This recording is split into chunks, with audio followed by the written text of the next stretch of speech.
He was the man who took the hardships of rural Australia to the city. ABC journalist Paul Lockyer's life and his career spanning 4 decades have been celebrated at a memorial service in Sydney. The 61-year-old died in a helicopter crash last week along with colleagues John Bean and Gary Ticehurst.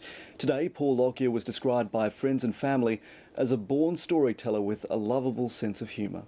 ABC reporter Ben Worsley attended the memorial. To his friends, he was known as Lockers, and Paul Lockyer had plenty of friends. There's a reason the chapel wasn't big enough for his farewell. He was one of those people that other people just loved. A loving husband for 38 years, the best father for 28 years, and a tragic spoon player for 61 years. Like his boys, Paul Lockyer had a sense of humour. There were plenty of tears today, but lots of laughter, and he would have loved it. Dad fancied himself as a bit of a playboy in his early 20s. In a bet he had with his old mate Drew Morford, he was challenged to take a different girl out on every night between Monday through Friday. Mum was Miss Wednesday. As a golfer, he was a good hockey player. And as a journalist, he had few peers.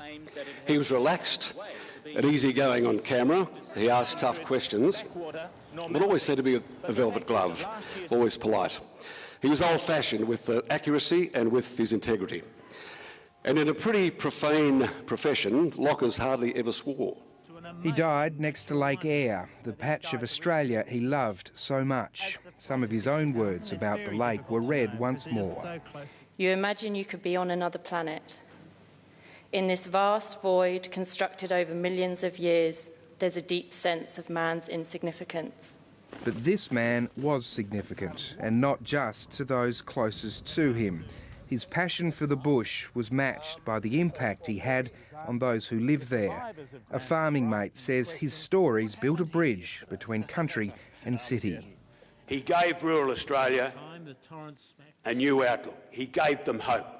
There was a spring in their step because someone else was helping them fight the battle of nature. Compassionate, humble, strong and fair dinkum.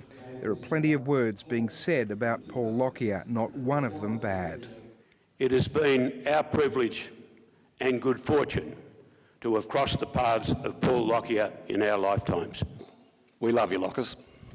I love you, mate, and I miss you, but don't worry, you've left Mum in good hands.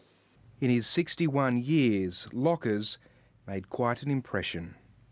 Ben Worsley, ABC News.